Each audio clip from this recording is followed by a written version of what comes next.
If my job is to be still enough to listen and know and mature enough to identify when I'm operating in fear, and it's the universe and God's job to figure it out. But once they figure it out, once they put the North Star, they're the CEO.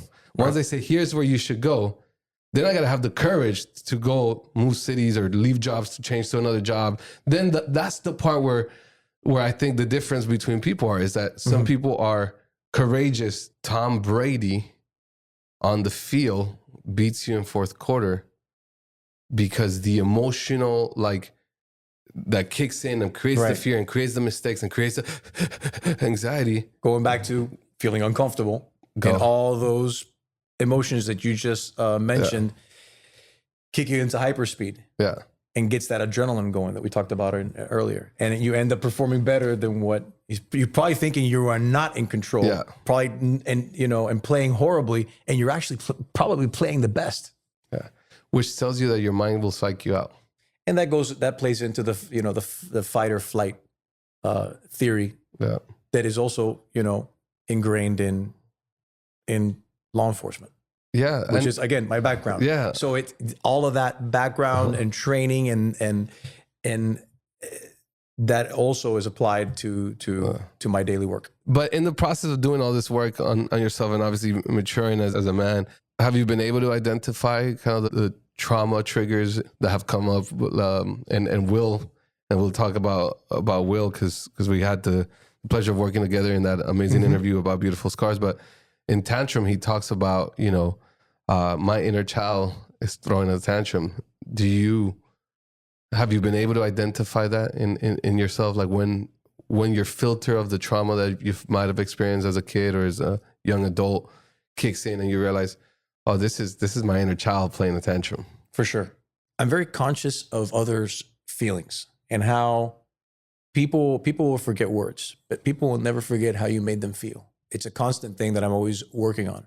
But I like seeing people happy. I like making people happy. And so Enrique also, in trying to make other people happy, has not been happy a lot of times of my life. So I've identified also moments where, no, it's okay that if, I want to take this trip and it's going to cost me so much, it's okay because it's my work, it's my money, I worked for it, and I'm not going to feel guilty about it. Where in the past I would have been, or if I'm buying a car, or if I'm buying a watch or whatever it may be, in the past I would guilt trip myself. Not that I didn't deserve it, but I'm like, wow, but this money could be going to help another person, another family member. But what's wrong in, I work so hard and I get up every morning. There's nothing wrong in investing in myself, in my own, again, mental health. It's an investment. I'm not into material things. I have what I need. I consider myself minimalistic when it comes to that. A lot of people have 5, 6, 7 cars. They like collecting cars. That's cool.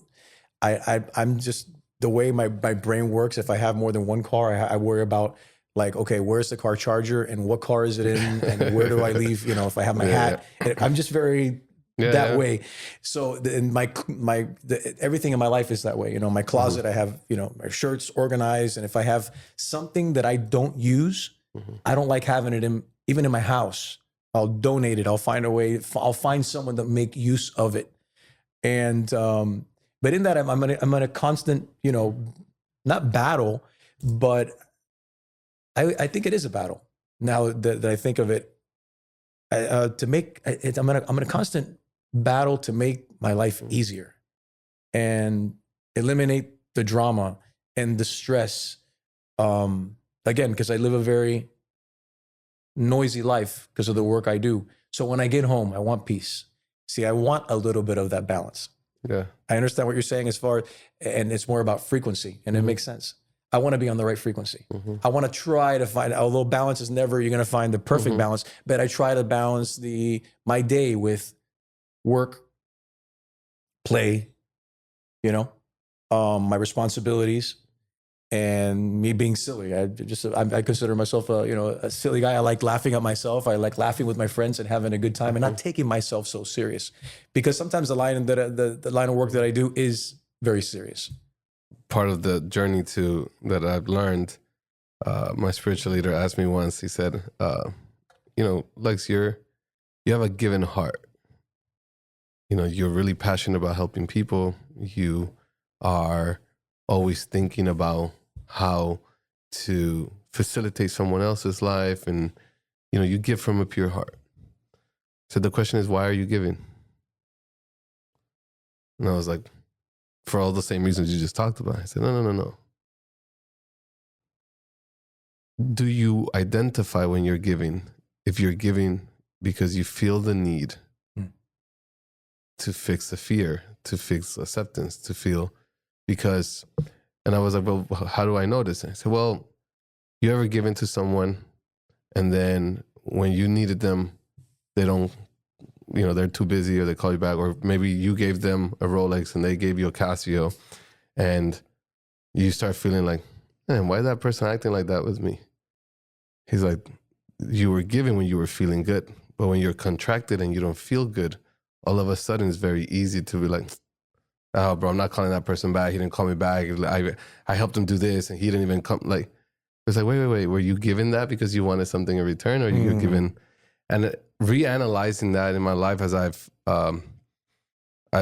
I've approached giving of my time, giving of my, money, giving of whatever it is, it's been really interesting because I have found areas of my life where I was like, okay, this is about me feeling good in this moment. Because I want that person to think like, wow, Lex is such a great guy. He gifted me. And it wasn't necessarily like what it is.